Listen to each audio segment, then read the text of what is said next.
예, 우리는 계속해서 인간 창조에 대하여 은혜를 나누고 있습니다. 예, 인간 창조에 대하여 은혜를 나누는데 우리가 저번 주에 그 50페이지 거기까지 했죠. 초반까지, 그죠?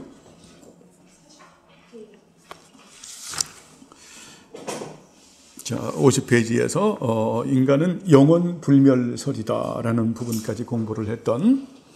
자, 어때요? 사람은 영적 생명이 죽었다라고 하는 것은 영혼이 죽은 것을 말하는 것이 아니죠. 영적 생명이 죽었다라고 하는 것은 어때요? 하나님하고 관계가 끊어진 것을 영적 생명으로부터 영적인 죽음을 했다라는 부분을 말하죠. 영적으로 죽었다. 그건 하나님하고 관계가 끊어진 거죠. 영적으로 죽은 거예요. 그러나 영혼은 죽지 않는다. 그죠? 영혼은 하나님께서 불어넣으신 생명이기 때문에 그 생명은 짐승에게는 불어넣지 않았죠. 그래서 성경에서 전도서에서 짐승은 죽으면 어때요? 땅으로 내려간다. 영혼이 없기 때문에. 그래서 짐승은 반드시 무지개 다리를 건너가는 게 아니죠. 무지개 다리를 건너간다라고 하는 그 은유적 표현은 어때요? 그들도 뭐 영적인 세계에 들어간다, 뭐 천국에 들어간다, 개를 사랑하다 보니까 개를 의인화해서 그런 표현을 쓰는데 그것은 아주 좋지 않은 그런 표현이죠. 개는 개일 뿐, 죽음은 땅 속으로 내려가는 거죠. 뭐 그걸 위해서 뭐 개 무덤까지 만들고 과연 그럴 필요가 있을까? 예? 땅도 좁은데. 참 요새는 좀 그런 생각도 해봅니다.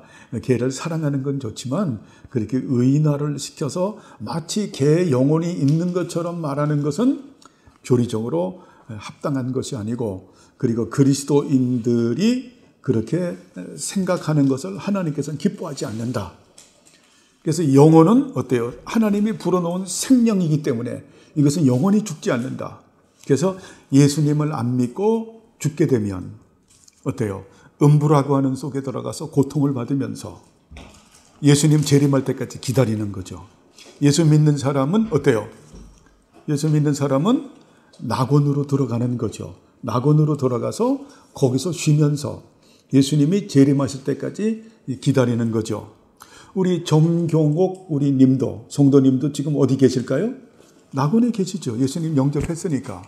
구원은 순간적이기 때문에 예수님 영접하신 어른이거든요. 그래서 거기서 어때요? 그 예수님의 재림을 기다리다가 예수님이 재림하시면 이제 어때요? 영혼을 가지고 있는 모든 사람들은 다 부활시키죠. 누가? 예수님께서 말씀으로. 그죠? 근데 이제 그게 두 가지예요. 우리의 부활은 성령님이 우리를 부활시키세요. 성령님이 부활시켜서 우리에게 이제 그 우리의 영생, 우리는 영혼을 가지고 있는 영생이기 때문에, 영혼을 가지고 있는 이런 영혼이기 때문에 그 영생에 살기에 걸맞은 몸을, 영화로운 몸을 입혀주는 거죠. 그래서 천국에서 영원히 사는 거고, 그리고 불신자들이 음부에 있는 사람들은 부활할 때 성령님이 부활시키는 것이 아니라 예수님께서 가라사대 하고 부활시키는 거예요. 좀 달라요. 신학적으로. 예수님이 가라사대 하는 것은 어때요? 하나님이신 예수님께서 이 땅에 오셔서 우리들의 영혼을 구원하기 위해서 십자가에 못 박혀 달려 돌아가시는 그 사랑까지 보여줬음에도 불구하고 예수 안 믿었기 때문에 그게 괘씸죄죠. 그 괘씸죄예요, 인생들에게. 그래서 예수님이 가라사대, 이 괘씸한 놈들아, 부활해라. 그러면 어때요? 그들도 부활하죠. 근데 그들의 부활은 우리들의 부활에 뭔가 달라요. 우리는 영원한 삶을 덧입는 그런 영화로운 육체를 덧입지만 그들은 어때요? 영원한 심판을 감당할 몸을 덧입는 거예요. 죽고 싶어도 죽고 싶지 못하는 몸. 구더기가 파먹어도 어때요? 죽지 못하는 몸. 그렇게 해서 영원토록 영겁의 세월을 지옥에서 고통받는 거죠. 야, 참 두렵죠? 그래서 우리가 예수님 믿는다는 게 얼마나 귀중하고 소중한지 모르겠어요. 그래서 십자가와 부활로 인해서 우리들에게 이런 영원한 생명을 주셨다라고 하는 이 부분을 우리가 감사하면서 살아야 되겠죠. 그래서 우리 저번 주에 공부했던 영혼의 불멸설이 여기까지 있음을 볼 수 있습니다. 자, 문입니다. 이상은 인간 창조에 대한 것이다. 이제 여자의 창조를 살펴보자. 하나님은 왜 남자가 홀로 있는 것이 선하지 못하다고 하셨는가? 여러분 답하시죠? 하나님께서 남자가 홀로 있는 것이 선하지 못하다고 말씀하실 때 그 형편이 좋지 못하고 충분하지 않다는 것을 의미하신 것이다. 야, 형편이 좋지 못하고 충분하지 않다는 것을 의미하는 것이다. 남성분들 공감하시죠? 그죠? 결여된 부분들이 참 남자들에겐 많죠. 그죠? 하나님 보실 때 어때요? 그 형편이 좋지 못하고, 그리고 어때요? 충분하지 않다. 예? 예, 그렇게 해서 어때요? 그 남자만을 하나님이 창조하신 것을 보면서 결여된 부분이 많아서, 그래서 어때요? 여자를 그렇게 창조하게 됐다. 남자들은 여기서 겸손해야죠. 뭡니까? 나는 결여된 부분들이 참 많은 존재다. 그죠? 결여된 부분들이 많은 존재다. 라는 부분을 우리가 인식하는 게 참 상당히 중요하고, 그리고 남자나 여자나 하나님께서 무엇으로 창조했죠? 아파르라고 하는 먼지. 이 아파르가 흙이기도 하지만 먼지로, 저를 보세요. 우리를 먼지로 창조했기 때문에 우리는 거기에서 겸손할 부분이 있어요. 먼지가 하찮은 겁니까? 소중한 겁니까? 아주 하찮은 거죠. 우리는 아주 정말 하찮은 존재임을 알아야 돼요. 그래서 겸손할 줄 알아야 되는. 우리는 무슨 존재다? 먼지 같은 존재다. 그죠? 먼지 같은 존재다. 이걸 잘 알아야 돼요. 먼지 같은 존재다. 그래야 어때요? 겸손할 줄을 알아요. 그래서 특별히 우리 이 창조론에서 여자를 창조하신 이유는 그 남자에게 결여된 부분이 많다는 것을 의미한다. 자, 다음에 문 18절에서 그 앞에서와 같은 이러한 단어들이 의미하는 것은 무엇인가? 그것은 그 여자가 남자와 유사한 외형을 가졌고 외적인 은사와 내적인 은사 그리고 본성이 완전함에서 그런 형성이라는 것이다. 그렇죠. 자, 오늘은 이상하게 여자분들을 띄워주는 것 같은 그런 내용이 있는데, 그것이 아니라 이건 진리예요. 결국 이 말씀이 뭡니까? 외적인 은사, 내적인 은사, 그리고 본성적 완전함에서 동일한 형상이다라는 것이다. 결국 어때요? 남자와 여자는 어때요? 동일 본질을 가지고 있는 거죠. 그죠? 동일 본질이에요. 동일 본질. 외적인 은사, 내적인 은사가 어때요? 다른 거죠. 동시에 그 유사한 외형을 가졌고 남자와 여자의 그 신체적 차이만 있을 뿐이지 본성의 완전함에서는 동일한 형상이라는 것이다. 이 부분도 너무 소중한 거죠. 그죠? 인류의 역사를 보면 어때요? 남자는 우수하고 여자는 열등한 존재로 여겨서 참 옛날에 보면 그 창세기부터 쭉 흐르는 걸 보면 어때요? 남존 여비의 사상을 가지고 있었던, 우리나라도 어때요? 여권의 신장이 이 여성의 그 어떤 권리가 신장된 게 그렇게 오래된 것이 아니죠. 그죠? 오래된 것이 아니에요. 이것이 뭐가 들어오면서, 이런 진리가 들어오면서 어떤 그 남존 여비 사상이 막 그냥 쪼개져 나가는 거죠. 그죠? 우리나라에도 제가 어렸을 때만 해도 딸내미가 많은 집안인데 계속 어때요? 남존 여비 사상이 있다 보니까 아들을 낳으려고 하는데 딸 셋을 딸 넷까지 딱 낳았는데 다음에 여섯 번째가 딸 나니까 아유 잡것을 또 낳네. 여자를 보고 잡것이라고 말하는, 참 한건 무지한 거죠. 여러분, 그래서 참 보면 이런 교리가 없으면 남자와 여자는 외적, 내적, 은사가 동등하다. 하나님 앞에서 동등한 본질을 가지고 있다. 특별히 남자들은 명심해야 될 것은 남성 호르몬, 여성 호르몬이 다르다 보니까 남자들이 강인함을 가지고 있죠. 근데 그거를 남성들은 깨달아야 될 것은 나에게 결여된 부분들이 많이 있기 때문에 하나님께서 여자를 창조했다. 그래서 성경에서는 여성을 어때요? 돕는 분으로 말을 하죠. 그러니까 돕는 분이다. 오늘 남성들이 빠져가지고 돕는 분이다. 그러니까 남자들은 어때요? 여자분을 천사로 알고 살면 되죠. 그죠? 김영찬 형제도 있지만 여기에서 내가 하나님이 박혜진이라는 천사를 나한테 보내줬다라고 생각하고 감사하고 살아야죠. 그죠? 그게 맞는 거예요. 그게 맞는, 그게 당연한 거예요. 예? 그게 그러면 어때요? 하나님께서 이쁘다 그렇게 하시죠. 얘가 내 말씀을 알고 내가 세운 질서를 알고 그렇게 바르게 살아간다. 이게 이렇게 돼야죠. 자, 그러면 그 다음에 계속 나갑니다. 여자를 그렇게 만드신 목적은 무엇인가?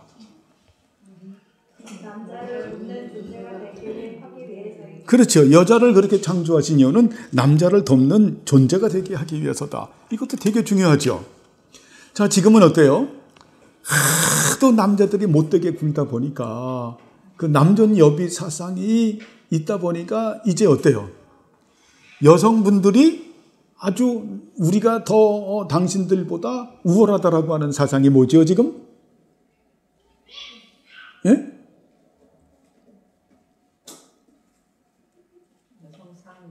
예, 여성 상위 시대를 영어로 뭐라 그래요? 우리 지휘자매님? 예? 예? 예, 페미니즘. 그걸 물어보는 거예요. 지금 해서 유행하는 게 페미니즘이죠. 지금 그죠? 여성이 남자들보다 우월하다. 그렇게 해서 어때요? 지금 시대는 아주 여성이 남자를 누르려고 하는 또 그런, 항상 여러분 어때요? 이 진리는, 잘 보세요. 진리는 항상 올고다요. 올고도로 가는데 진리에서 벗어나게 되면 항상 양극화가 생겨요. 남성 우월주의가 되니까 상대성 원리에서 여성이 비하가 되죠. 남성이 승기, 존귀하게 되고 여자가 비하, 낮아지게 되니까 이게 문제가 심각하게 되고 이것은 비진리이기 때문에 언젠가는 반드시 뒤집히죠. 이거는 어때요? 여기에 대하여 비진리이기 때문에 비진림은 반드시 여기에 대한 저항적 반동심리가 생기거든요. 더군다나 이 인간은 못됐기 때문에 진리에 대해서도 저항적 반동심리를 갖는데 여기에 대한 저항적 반동심리를 더 갖죠. 그러니까 뒤집어 엎는 거예요. 그래서 여성 상위 시대가 되는 거죠. 그죠? 근데 여성 상위 시대가 진리입니까? 이걸 크리스찬들이 잘 알아야 돼요. 자, 남존 여비 사상은 잘못됐다라고 분명히 성경이 말씀해요. 자, 여기서도 우리가 이거는 성경 말씀을 그냥 압축한 거기 때문에 자, 여성이 우월하다. 이 페미니즘도 이것도 잘못된 거예요. 이것도 잘못된. 우리는 항상 이 창조의 이 질서를 보면서 아까도 말씀했죠. 여성을 돕는 존재로 만들었기 때문에 우리가 어때요? 남편은 여자를 천사로 알고 사는 게 하나님 앞에 바른 질서다. 그리고 여자분들은 어때요? 천사 같은 여자분들은 남자를 바르게 섬기기 결여된 부분을 채우기 위해서 세웠으니까 여기서 말씀하는 어때요? 남자를 돕는 존재가 되게 하기 위해서 그렇게 지음을 받았다. 이걸 믿어야죠. 그죠? 우리 기빈이 앞으로 시집 갈 거죠. 그죠? 시집 가는데 기빈이는 어떻게 해야 돼요? 남편을 돕는 존재로 시집을 가야 되겠죠. 그죠? 결혼해야 되지. 그죠? 남편을 짓눌러서 아침에 일어나서 너 밥도 하고 청소도 다 하고 직장에서 돈도 벌고 그런 거 아니죠. 그죠? 지금 있는 페미니즘 이거 따라가면 어때요? 가정의 질서가 하나님의 세워진 질서가 깨지는 거고 가정의 질서가 깨지는 거고 거기에는 어때요? 불행밖에 없는 거죠. 그죠? 반드시 이런 부분에 배워야 되는 여자를 그렇게 하나님께서 창조하신 이유는 남자를 돕는 존재로 만든 거구나. 그리고 남자들은 그렇다고 해서 그 여자를 우습게 여기는 것이 아니라 자기에게 결여된 부분을 돕는 분으로 세웠기 때문에 천사같이 잘 그렇게 여기고 그렇게 살아야 되겠다. 그런 것을 우리가 갖는 게 중요한 거죠. 여러분, 예수님을 믿으면 하나님 말씀을 배우면 아주 사람이 이렇게 정리가 되는 거예요. 정돈이 되는 거야. 마음이 정리가 되고 정돈되는 게 이게 청결케 되는 자야. 아시겠어요? 마음이 정리가 되고 정돈이 딱 되니까 사람이 어때요? 규모와 질서가 있는 거죠. 그죠? 그러면서 거기서 세워지는 아주 고상한 인격이 형성되는 그게 그리스도인이죠. 자, 그러면 자, 어떤 점에서 그러한가? 이거는 좀 번역이 잘못됐어요. 이생과 내세, 내세까지 끌고 가. 이거는 번역이 잘못됐어. 그래서 이것은 this, 영어로 말하면 this, 이런 점과 내세가 아니라 다른 점에서 그렇다. 예? 이런 점과 다른 점에서 그렇다. 그러면 자, 이런 점은 뭔가? 디스포인트. 그러니까 이 생에서 돕는 것들은 무엇인가? 이게 디스포인트예요. 자, 이런 점은 무엇인가? 답을 하세요. 지속적인 동거에 의해서 그리고 아이의 출산을 위해서. 그렇지요. 디스포인트라고 하는 이런 점은 어때요? 지속적인 동거에 의해서 도우며. 자, 남성들이 어때요? 잘 이런 살림이나 이런 것들은 잘 못하죠. 그죠? 예? 그 체질이 그런 거예요. 호르몬이 그래요. 또 하나님께서 어때요? 또 그런 질서를 또 만들어 놓은 거죠. 지속적인 동거에 의해서 도우며. 그리고 아이의 출산을 위해서다. 남자가 애 낳는 거 봤어요? 예? 참, 여태까지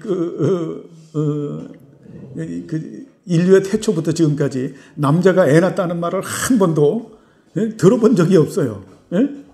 그렇게 신비스러운 일들이 많았는데도 남자가 애 낳았다고 하는 거는 한 번도 본 적이 없어. 그렇죠? 그래서 이것은 절대적인 도움이라고 하는 겁니다. 자, 그리고 그러면 내세를 위해서가 내세가 아니라 넷 포인트, 다른 점에서는 무엇인가? 여자는 하나님을 읽으세요. 자, 시작. 여자는 하나님을 섬기는 데 있어서 남자의 동료가 될 수 있다. 그리고 죄에 대하여 남자에게 구제책이 된다. 그러나 후자는 상부 때부터 그랬던 것이 아니라 타락 이후부터. 예, 그렇죠. 넷 포인트, 다른 점들은 무엇인가? 여자는 하나님을 섬기는 데 있어서 남자의 동료가 될 수 있다. 야, 참 중요한 거죠. 그죠? 자, 남편과 어때요? 믿음의 동지가 된다라는 거예요. 참 얼마나 소중해요. 저도 사모님하고 하면은 어때요? 저 믿음의 동지거든요. 믿음의 동지. 그래서 어때요? 같이 기도하고 진리를 같이 나누는 그런 믿음의 동지죠. 자, 그리고 간음죄에 대하여 남자에게 구제책이 된다. 이거는 타락 이후를 말하는 거예요. 타락 이후에, 그래서 후자는 창조 때부터 그런 것이 아니라 타락 이후 때부터다. 자, 인간이 첫사람이 아담이 범죄하고 난 이후에 우리 인간은 전적으로 타락하게 되죠. 그죠? 악하고 음란한 존재가 된 거예요. 그래서 어때요? 이런 아내가 간음죄에 대하여 남편에게 구제책이 됐기 때문에 그런 부분이라고 하는 겁니다. 마음에 나타나는 그러한 음란의 문제를 정말 함부로 그런 성도덕을 하는 것이 아니라 합법적으로 아내하고의 이런 육체적 관계를 통해서 그 부분을 또 잘 해결할 수 있는 하나님의 선물인 거죠.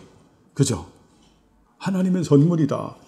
다른 점에서는 그렇다라는 겁니다. 그러니까 내세의 것이 아닌 거죠. 내세의 것이라고 하는 것은 번역이 잘못된 거예요. 그래서 디스포인트와 데포인트, 이런 점과 저런 점에서 하나님께서 그런 은혜를 주신 것이다 라고 하는 거죠. 그죠? 그래서 가정도 어때요? 그래서 이런 성도덕을 잘 지켜야죠. 하나님께서 주신 그 선물을 우리가 소중하게 여기고. 다음입니다. 문제. 하나님께서 남자를 돕게 하기 위해서 여자를 만드셨다는 것이 어떤 근거를 가지고 증명되는가? 읽으세요.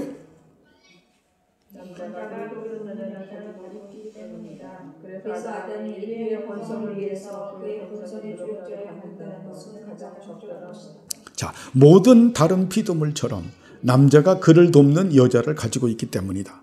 그래서 아담이 인류 번성을 위해서 그분의 본성의 조력자를 갖는다는 것은 가장 적절한 것이다. 이 말은 뭡니까? 여자만이 남자의 조력자가 된다라는 거예요. 그죠? 아니, 어느 사람은 어때요? 자기의 조력자를 누구로 삼습니까? 개를 삼는 사람. 그죠? 참, 그건 아니죠. 그죠? 남자의 조력자는 여자 하나밖에 없다. 그래서 일부 일처의 그런 제도를 만드는 거죠. 그죠? 그래서 인류의 번성을 위해서 그의 본성의 조력자를 갖는다는 것은 가장 적절한 것이다. 다음에 문제입니다. 주님께서 아담을 보시고 모든 다른 종류의 피조물들이 암컷과 수컷이 있다는 것을 생각하셨다는 사실에서 당신은 무엇을 배우는가? 그렇게 남자의 본질과 본성에서 조력자를 가져야 한다는 요구가 남자 내부에서 일어나는 것인가?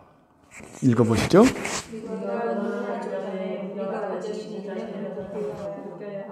아내가 필요하는 것을 그에게 가르치는 것이다. 이러한 깨달음에 의해서 그 유익을 주어 보실 수 있고 우리는 하나님께 더욱 감사하게 됩니다. 그렇죠. 예? 우리의 그러니까 이 남자를 말하는 겁니다. 자신의 연약함을 느껴야 하고 아내가 필요하다는 것을 우리에게 가르치는 것이다. 이러한 깨달음에 의해서 그 유익은 더욱 즐거운 것이 될 수 있고 우리는 하나님께 더욱 감사하게 된다. 맞는 거죠. 그죠? 예, 그렇기 때문에 이런 부분들을 우리가 소중하게 여기는, 그렇죠? 이런 부분을. 근데 지금 시대는 어때요? 굉장히 타락한 시대가 돼서 아주 자기중심적이고 이기적인 거죠. 그죠? 저희들이 그 천팔동 살을 때, 저희들이 천팔동 천사모 살았는데 그 옆이 천사호거든요. 그 영찬이 선배가 거기 살았어요. 근데 걔가 그 롯데그룹에 취직했는데 장가를 안 가는 거예요, 아이가. 영찬이 선배인데. 참, 그래서 목사님, 우리 아들 좀 설득해 주세요. 그들 만나면 얘기를 해요. 그래서 그 엄마가 얘기를 해요. 왜 장가를 안 가려고 하느냐 물어보니까 내가 왜 장가를 가서 한 여자의 남편이 되고 그리고 자식을 낳아서 내가 왜 뼈골 빠지게 일을 해서 내가 그렇게 내 인생을 살아야 되느냐. 난 그게 너무 싫다. 난 프리. 내가 돈 벌어서, 걔가 낚시광이거든요. 나는 일평생 낚시하면서 아주 행복하고 정말 즐겁게 살겠다. 해피하게 살겠다. 그 집에 딸이 둘인가요? 딸이 둘이고 그 아들이 외아들이거든요. 이놈을 목사님 어떡합니까? 그분이 예수님은 안 믿어요. 그런데도 일반 은총이 있으니까 그 부분에 이렇게 고뇌를 해서. 근데 지금 시대 때 보면은 지금 남자들도 그런 생각하지만 물어보면 그래요. 왜 내가 결혼을 해야 됩니까? 왜 내가 애를 낳아서 이게 결혼할 수 있는 능력이 있음에도 불구하고 참 그런. 또 여자들도 왜 내가 한 남자의 아내가 돼서 내가 왜 출산의 고통을 겪고 그러면서 둘 다 어때요? 인간의 연약함을 가지고 있죠. 낯뜨거운 말이지만 이 음란이라고 하는 이 부분은, 세욕이라고 하는 이것은 참 아담이 타락한 이후에 우리 모두들에게 있는 부분이거든요. 이 부분은 어때요? 결혼이라고 하는 이런 제도 가운데서만 이 부분이 해소될 수 있도록 이걸 안전장치를 만들어 주신 거거든요. 근데 이 안전장치를 안 쓰다 보니까 성모랄이 생기는 거죠. 그죠? 저는 깜짝 놀랐어요. 여친이란 말, 남친이란 말, 저희 세대는 그런 걸 전혀 생각하지도 않았지만 지금은 보니까 어때요? 제가 우리 이제 저랑 한 11살 어린 배현주 목사님하고 성경 이거를 교회법을 같이 하다 보니까 저한테 어느 날 그러더라고요. 목사님, 거기는 자식들이 아직 20대들이다 보니까 여친과 남친의 구분을 하십니까, 목사님? 여사친과 남사친이 뭔 줄을 아십니까? 몰라. 여친은 육체관계를 그냥 맺는 게 여친이고 남친도 육체관계를 맺는 거고 여사친은 진짜 남자와 여자의 그 특별한 우정적 친구를 얘기하는 겁니다. 와, 나 깜짝 놀랐어요. 그러니까 그들이 어때요? 이런 결혼 제도로 돌아가지 않고 자신에 있는 그 세격, 음란함을 갖다가 해소하기 위해서 어떻게 하는 거예요? 아주 난잡한 그런 성문화를 형성하는 거죠. 그죠? 그렇게 형성해서 결국 망가지는 게 누가 망가집니까?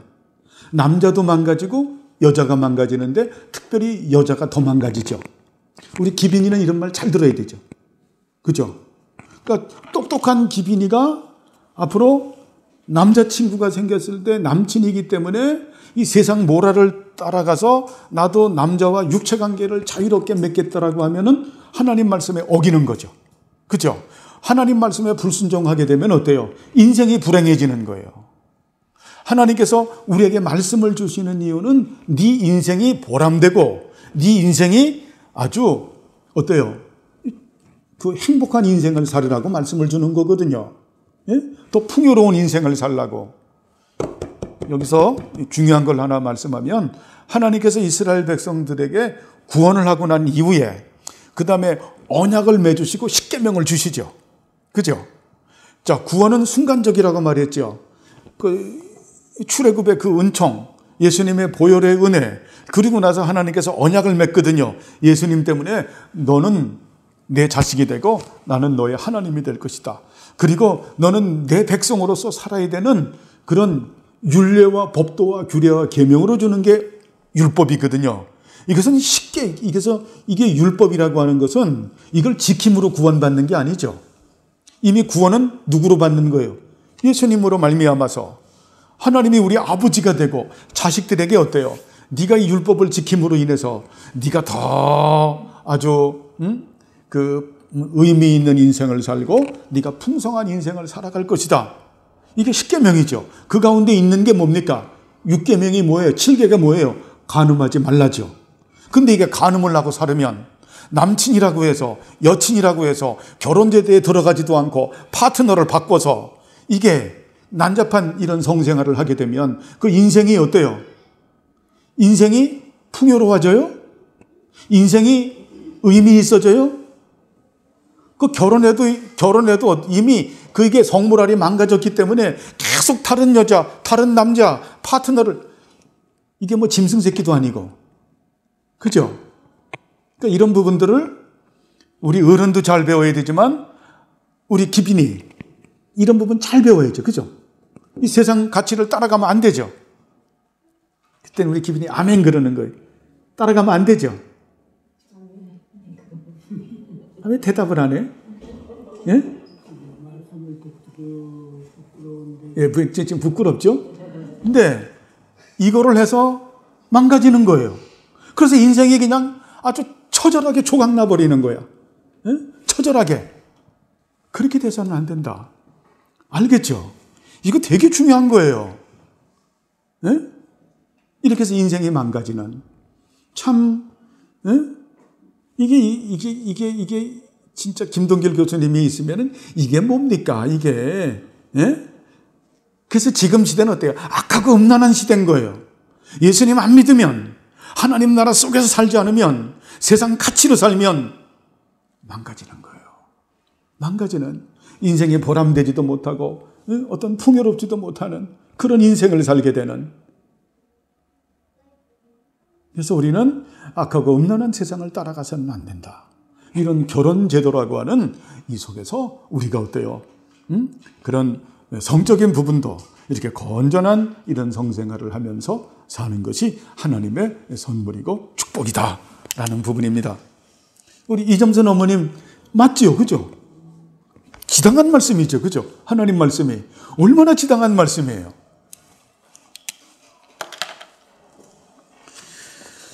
자, 그 밖에 또 무엇이 있는가? 인간만큼이나 어떤 다른 인종을 사랑하는 것은 이상한 일이라는 것이다. 즉 그들의 아내보다 그들의 말, 사냥개를 더 사랑하는 그런 남자들의 일을 더 바라는 것이고 그들의 남보다 나온 주의 무쇠 혹은 애완 용의를 더 사랑하는 남자들이다. 아이 참, 토마스 카트라이트 세대 16세대도 이래. 16세기 지금 이분이거든요. 이 시대도 이랬다는 거예요. 1700년대도. 인간만큼이나 다른 어떤 피조물을 사랑하는 것은 괴상한 일이라는 것이다. 괴상하지, 그죠? 그들의 아내보다 누구 더 사랑해요? 말을 더 사랑해.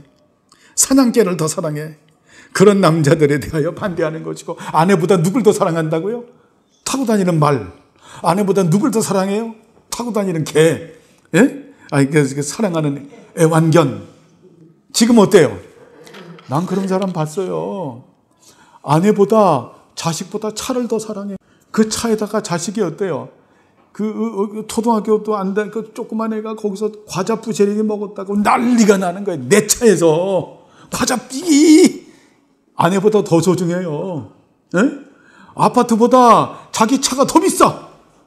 예? 아주 차가 아내보다 더 소중해요. 참 이런 아주 웃지 못할 이 총국들이 그 당시는 어때요? 개와 말이었는데 지금은 아주 대상이 더 바뀌었죠. 그죠? 차와 같은. 뭐 자기의 그 외에도 여러 가지 또 있겠죠. 그리고 여자들은 남편보다 누굴 더 사랑해요? 원숭이를 더 사랑하고, 앵무새를 더 사랑하고, 혹은 애완용 개를 더 사랑하는 여자들을 반대하는 것이다. 그러니까 어때요? 이 타락은 하나님께서 세우신 질서를 무너뜨리는 거예요. 그죠? 이 타락은 뭔가 하나님께서 세우신 질서를 무너뜨리는 게 이게 타락이에요. 그래서 뭐가 있어요? 유스티비눔, 교회법이 있는 거예요. 아시겠죠? 이 질서를 무너뜨리는,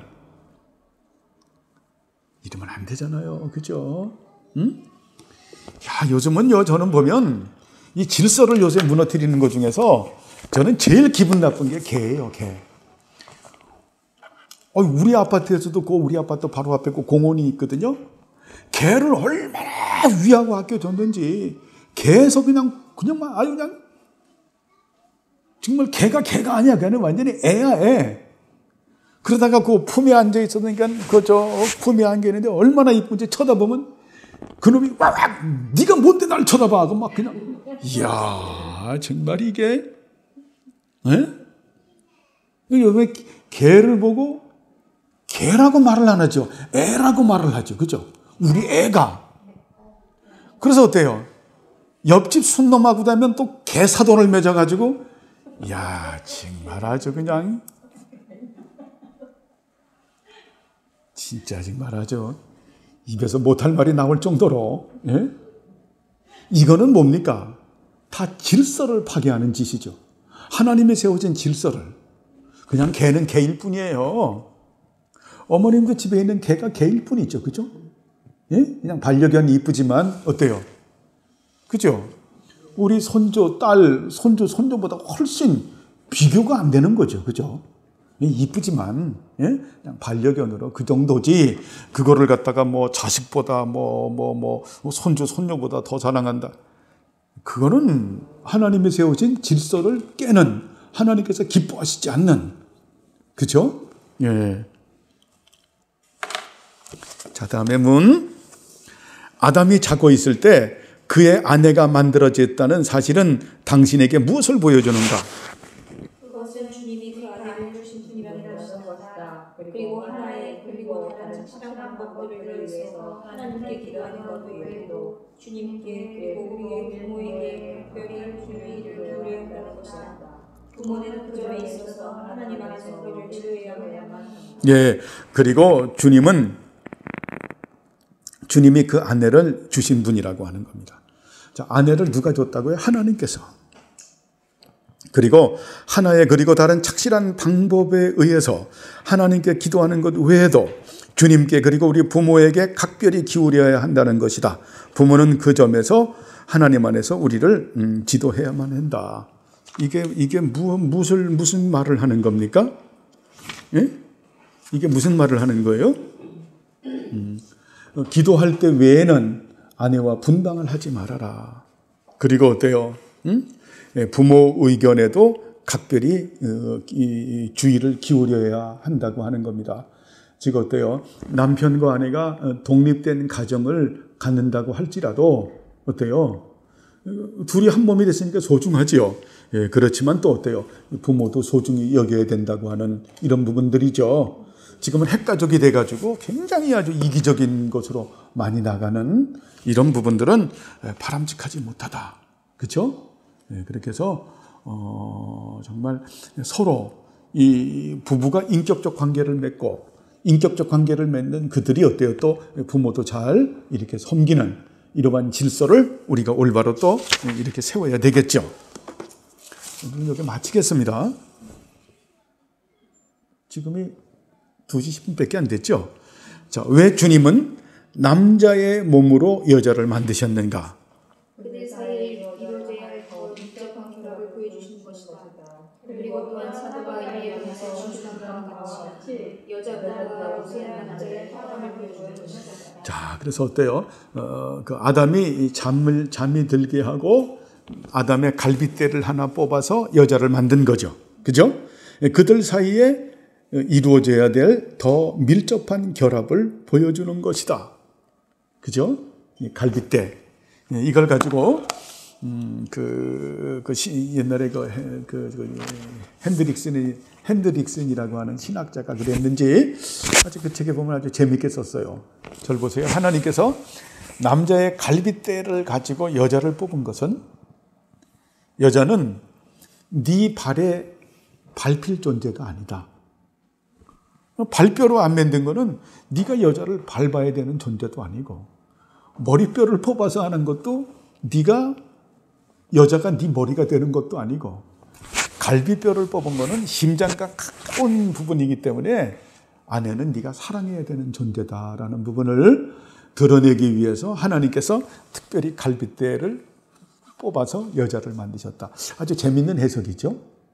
저도 거기에 동의합니다. 절대적 진리라고는 생각하지 않지만, 그래서 여자분은 남자가 짓밟아야 되는 존재도 아니고, 남자 위에 서서 남자의 그 우월, 페미니즘을 갖는 그런 것도 아니고, 갈빗대에서 아주 평등한 그런 위치에서 정말 사랑하고 아껴야 되는 존재다라는 부분으로 이렇게 그 고대 옛날에 신학자들이 해석을 했는데 아주 그 지혜로운 해석으로 받고 싶습니다.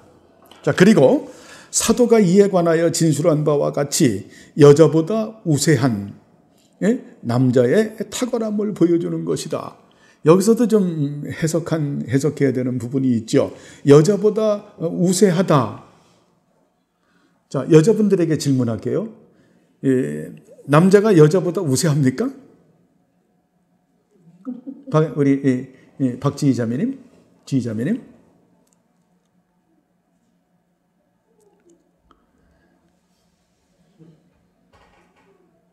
네? 어떤 점이, 아니 우리가 우리가 성경 이걸 쭉 공부를 해왔는데, 공부를 좀 해온 결과 보면 어때요? 남자보다 여자가 우세한 점이 더 많죠. 그죠? 그죠? 그렇기 때문에 여기서 그 우세하다라고 하는 것은 다른 부분으로 해석을 해야 되겠죠. 그죠? 자, 여자분이 여러 점에서 여자 부분들이 더 우세한 게 많죠. 그죠? 자, 자식을 낳아서 키워보면서도 어때요? 여자애와 남자애 보면, 아까 우리 박원경 자매님이 얘기해요. 민재, 주영이, 선재가 주의 하나를 못 당한다. 그 말은 여자애가 더 탁월하다라는 거예요. 자, 정신적인 능력도 더 뛰어나다라는 거죠. 그래서 어때요? 똑같은 동갑 내기라도 보면은 남자애, 여자애가 떠나면 남자는 완전 바보죠. 그 세상에 그런 바보가 없어. 똑같은 나이인데. 여자애는 굉장히 성숙했고, 그래서 보통 결혼을 할 때 보면 동갑내기보다는 한 2살, 3살 연하, 이렇게 보통 결혼하는 것이 우리가 보이지 않는 사회 관습이었죠. 그죠? 왜냐하면 이게 정신적인 부분도 차이가 나기 때문에, 물론 사랑은 나이 제한이 없지만, 연하 같은 경우도 5살 먹은 5살 아래에 있는 남자애하고 결혼을 했지만, 지금 시대는, 근데 보통 일반적인 관습이 그랬죠. 그건 뭘 말하냐면 남자보다 여자가 여러 점에서 우수한 것이 많다라는 거예요. 우세한 것 중에 하나는 섬세함이죠. 섬세함. 그죠? 그래서 엄밀히 말하면 저도 그렇고 여자의 탁월함 때문에 남자가 사는 거예요. 장로님 그렇죠? 장로님 맞으시다 그러잖아요. 그죠? 권사님의 탁월함 때문에 장로님이 사신다고요. 저도 마찬가지예요. 그렇기 때문에 여자가 우세하죠. 근데 여기서 여자보다 우세한 남자의 탁월함을 보여주시는 것이다라고 하는 우세함은 여기서 다른 각도로 해석을 해야 된다라는 거예요. 여기서 우세하다라고 하는 것은 여러분 질서의 차이를 말하는 거예요. 질서의 차이. 하나님께서 어때요? 남자를 만드시고 여자를 만드셨기 때문에 질서가 누가 더 상입니까? 남자가 상이죠. 그런 부분에서. 이 남자가 상이라는 것은 결국 무엇을 풀어가려고 그러는 거예요? 에베소서 5장 22절과 23절에서 말하는 교회론을 풀어가기 위해서 이 말씀을 지금 들이대는 거예요. 아시겠어요? 이걸 영적으로 잘 알아야 되는 거예요. 이런 걸 가지고 그냥 남자와 여자 그런 사람은 그게 육체의 소욕이죠. 사륵스죠. 예. 그걸 보고 바보라 그러는 거예요. 네, 멍청이라 그러는 거예요. 장로님, 아주 오늘은 복음만 말씀하세요. 내가 여자 때문에 산다, 권사님 때문에 산다. 그러면서 여기 질서의 차이라는 것은 하나님이 세워진 질서, 이것은 바로 예수 그리스도가 교회의 머리임을 드러내기 위해서 하나님께서 이렇게 풀어가시는구나 라는 것을 우리가 받아들여야 된다. 이걸 받지 못하는 여자들은 뭐라고요? 멍청이라는 거예요. 여러분 동의하십니까? 재청하시면 이해하세요. 아시겠죠? 우리가 이런 일반은총과 특별은총인 이 부분은, 절 보세요. 일반은총과 이런 일반은총과 특별은총이라고 하는 이 부분을 우리가 잘 구분을 하면서, 그러면서도 또 어때요? 이 부분을 또 우리가 뗄래야 뗄 수 없는 관계이기 때문에 양쪽을 다 존중하면서 사는 것이 어때요? 우리의 지혜로움이죠. 그죠? 그렇기 때문에 남자는 여자를 존중하고 살고 또 여자는 남편을 존경해야죠. 그렇죠? 이것이 무시되게 되면 창조의 질서가 무너지는 거고 수평의 질서가 무너지는, 항상 어때요? 이 질서는 우리가 교회법도 공부했지만 수평적 질서와 수직적 질서가 있잖아요. 수평적 질서, 수직적 질서, 이게 십자가죠. 이게 십자가의 동거예요. 이런 게 무너지게 되면 어때요? 교회 평화도 무너지고 가정의 평화도 무너지고 사회 질서도 전부 다 무너지는, 그렇죠? 이런 질서를 우리가 잘 세우고 사는. 자, 그러면 무슨 이유로 하나님은 여자를 이끌어 오셨는가? 아무리 여자가 받아들여도 하나님께서 영예를 주실 때까지 여자를 아내로서 다시 보여주시는 것입니다. 그리고 하나님께서 여자를 그분이 정하신 질서에 대하여 수련될 때 그 후에야 남자가 여자를 받는다는 것입니다. 자, 무슨 이유로 하나님은 여자를 이끌어 오셨는가? 아무리 여자가 적합하다고 할지라도, 자, 결혼 대상자로 줬다고 할지라도 하나님께서 그녀를 주실 때까지 여자를 아내로 받을 수 없다는 것을 보여주는 것이다. 이건 뭘 말하는 거예요?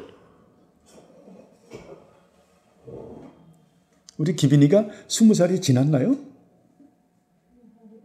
네? 그러니까 아니 지금 20살이 성인식이 지난 건가, 기빈이? 예? 지났죠? 그러면 됐네. 이걸 잘 배워야 돼요. 예? 자, 결국 여기서 말씀하는 건 뭐냐면은, 자, 결혼하기 전까지는, 잘 들으세요. 결혼하기 전까지는 혼전 성결을 해서는 안 된다. 왜냐하면, 자, 하나님께서 그녀를 주실 때까지 여자를 아내로 받을 수 없다는 것을 보여주는 것이다. 그리고 하나님께서 여자를 그분이 정하신 질서에 주셨을 때 그 후에야 남자는 여자를 받을 수가 있다. 자, 결혼식을 하고 난 다음에 어때요? 바른 성관계를 해야 된다라는 거예요. 아시겠죠? 이런 부분들이 하나님이 세우신 질서지요. 이 질서가 무너지게 되면 어떻게 된다? 인생이 꼬이기 시작하는 거예요. 네? 그래서 이런 부분들을 정말 잘 정말 지키기를 바랍니다. 제가 하나의 어느 아는 분의 얘기를 할게요. 얼마 전에도 이제 누구라고 얘기하면 안 되고 그냥 어느 아주 정말 훌륭한 분이, 절 보세요. 훌륭한 분이 있었어요. 아들이 유학까지 갔다 왔어요. 정말 금지옥엽으로 키운 아들이에요. 근데 그 아들이 군대를 가기 전에 아르바이트를 잠깐 한 거예요. 그래서 아르바이트를 했는데 그분이 영어를 워낙 잘하다 보니까 영어 아르바이트를 한 거죠. 뭐 유치원인지 학원인지 모르겠지만 그렇게 아르바이트를 했는데 그만 그 원장의 딸이 그 남자아이가 너무 탐스러운 거예요. 야, 이 시대에 보니까 어때요? 그런 엄친아가 없는 거예요. 생긴 것도 잘생겼어. 그쪽 남자의 부모님도 좋아. 유학파야. 야, 근데 우리 학원에 이게 호박이 넝쿨치 들러온 거야. 그래가지고 이 여자애가 남자를 유혹해서 그만 군대 가기 며칠 전에 하룻밤을 자버린 거예요. 근데 남자도 잘못됐고 여자도 잘못된 거죠. 그렇죠? 근데 그 얘기 들어보니까 여자가 유혹이 강했는데 이건 둘이 똑같은 거예요. 그러고 나서 그 아이는, 남자는 군대를 간 거죠. 군대를 갔죠. 근데 그 여자애가 한 번에 그런 성관계로 인해서 임신을 했고, 이 아이가 배가 남산만하게 돼가지고 그 남자의 집에 온 거예요. 그 부모는 기절을 할 노릇이죠. 그 여자애를 보니까 아닌 거예요. 며느리감이 전혀 아닌 거예요. 이건 여우도 그런 여우가 없는 거예요. 그거를 그래서 어때요? 그 부모는 자존심이 강해가지고 그거를 거부를 했죠. 근데 그 여자애는 고집스럽게 그 아이를 낳은 거예요. 어떻게 됐을까요? 그리고 그 남자애는 군에서 제대를 했고, 거기에 죄책감에 시달리다가, 그러다가 얼마나 죄책감에 시달렸겠어요. 그리고 그 여자애는 애를 낳아서 또 자기 시댁에서 받아들이지 않으니까, 거기서 난 그 아이는 무슨 죄가 있어요? 세상에 걔는 할머니, 할아버지 사랑도 못 받고, 자기 아빠 사랑도 못 받고, 천덕꾸러기도 그런 천덕꾸러기가 어디 있어요? 그래서 그 아이의 그 고백을 들어보니까 자기의 그 애처로운 그 고백을 그 여자아이가 하는 거예요. 지금 이제 20대가 됐는데, 자기 어렸을 때 자기가 자살하려고, 버림받은 내 인생 자살하려고, 참 그러다가 그 아이가 예수님을 만났고, 그리고 그 남자애는, 그 자기 아버지는 그 버린 거니까 그렇게 해서 또 다른 여자 만나 결혼하고, 또 그 자기 엄마는 또 다른 남자하고 만나서 또 이렇게 해서 다른 여자, 다른 남자 다 그렇게 해서 가정을 꾸렸지만, 거기에 그 여자애는 오갈 데가 없는 신세가 됐는데, 이제는 어때요? 다시 그 남자의 그래도 어머니가 자기 그 손녀를 이제 거두겠다고 하는 그런 가운데 사는 그 아픔. 여러분, 제가 간단하게 말하지만 거기에 얼마나 아픔이 있었겠어요. 그죠? 아픔이. 이런 아픔이 그분만 있겠냐는 거예요. 예? 저는 요새 텔레비전 보면 너무 웃기는 게, 중학교, 고등학교, 엄마, 아빠가, 그걸 텔레비전에서 방영하는 것도 정말 정신 나간 사람들이고, 정말 이 사회가 어쩌려고 하는지, 정말 주님 오실 때가 얼마 안 남은 것 같아요. 그런 거 보면. 이런 부분은, 정말 이런 부분들은 우리가 참 뭘로 말할 수 없는 그런 부분들이죠. 그렇게 해서 이거는 엄마가 딸을 잘 교육을 시켜야 되겠고, 그리고 기도해야 되겠고, 교회에서도 어때요? 이렇게 공개적으로 이런 부분은 또 교육을 시켜야 되겠죠. 하나님 말씀이니까 이 질서가 깨지면, 이 특별히 음란한 부분, 악하고 음란한 부분, 이것이 어때요? 소돔과 고모라 성의 멸망이고, 또 이것이 지금 악하고 음란한 시대이기 때문에 이 시대 정신을, 악하고 음란한 시대 정신을 따라가면 결국 우리는 망한다. 결국 망한다. 인생이 망한다. 인생이 처절해진다. 아주 그런 처절한 인생을 사는 사람들이 한두 사람들이 아닌 거예요. 그렇죠? 그래서 우리가 이런 부분들을 정말 조심해야 되는. 다음에 아담이 여자에게 이름을 주었다는 사실에서 당신은 무엇을 배우는가? 여자는 남자에 의존한다는 것이다. 믿습니까? 이게 중요한 거예요. 왜냐하면 남자를 머리로 만들었으니까 그 하나님이 세우신 권위와 질서에 복종을 하고, 질서의 차이가 있고, 그리고 남자가 어때요? 머리이기 때문에 그리스도를 표상한다. 교회 표상을 하기 때문에 아내들은 어때요? 정말 남자를 존중하고, 그리고 그 에베소서에 보면 뭐라고 말씀합니까? 교회가 예수님을 섬기고, 그리고 교회가 또 성도를 아끼잖아요. 그죠? 그렇기 때문에 남자는 또 여자를 사랑하고 아끼고, 또 아내는 남자를 어때요? 존중하는, 이것이 하나님께서 세워진 질서죠. 그죠? 그러니까 아내가 남편을 이겨먹으려고도 하지 말고, 또 남편이 아내를 종처럼 부리지도 말고, 정말 사랑하고 섬기고 같은 동반자로서 그런 정말 교회의 모습을 바로 보여주면서 하나님을 영화롭게 하는 가정이 되어야 되겠죠. 그죠? 결국 어때요? 가정은 여러분 교회 표상이기도 해요. 교회 모습이다. 자, 그리고 마지막 한 남자가 아버지와 어머니를 떠나서 그의 아내와 결합한다는 사실은 무엇에 근거한 것인가? 여자는 남자의 사중에 살고 뼈중에 뼈다는 겁니다. 그리고 하나님 남자에게 여자를 주셨고 남자는 여자를 낳았다는 점에 그렇죠. 여자는 남자의 살 중에 살이고 뼈 중에 뼈였다는 것이다. 그리고 하나님은 남자에게 여자를 주셨고 남자는 여자를 받았다는 점에서 그러하다. 그래서 우리는 어때요? 우리의 가정 생활에서도 교회의 모습을 바로 드러내는 것이다 라고 하고, 그리고 이 결혼에 대한 이 보충 설명을 또 한다고 하면 하나님의 세워진 창조의 질서는 어때요? 결혼하는 게 맞는 거죠. 그죠? 그러나 또 특별한 경우에는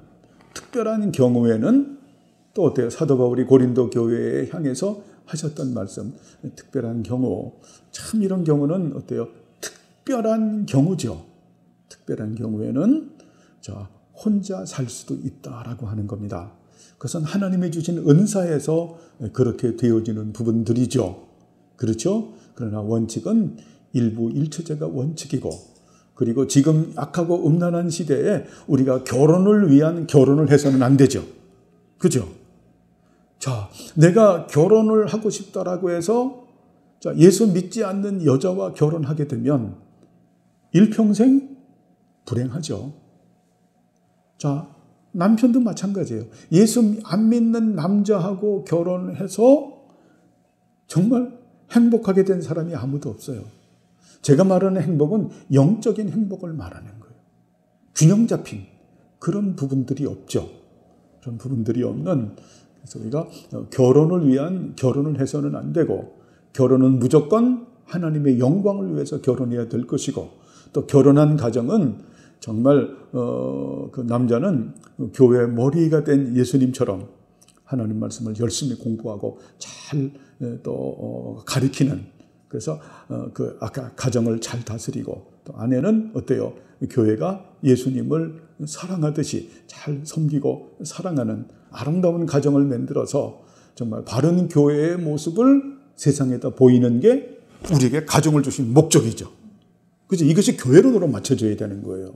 예? 이것이 단순한 가정으로 맞춰지는 것이 아니라 이것이 교회론으로 맞춰지는 것이 구속사 경륜 가운데서 하나님께서 가정을 우리에게 주신 목적이에요.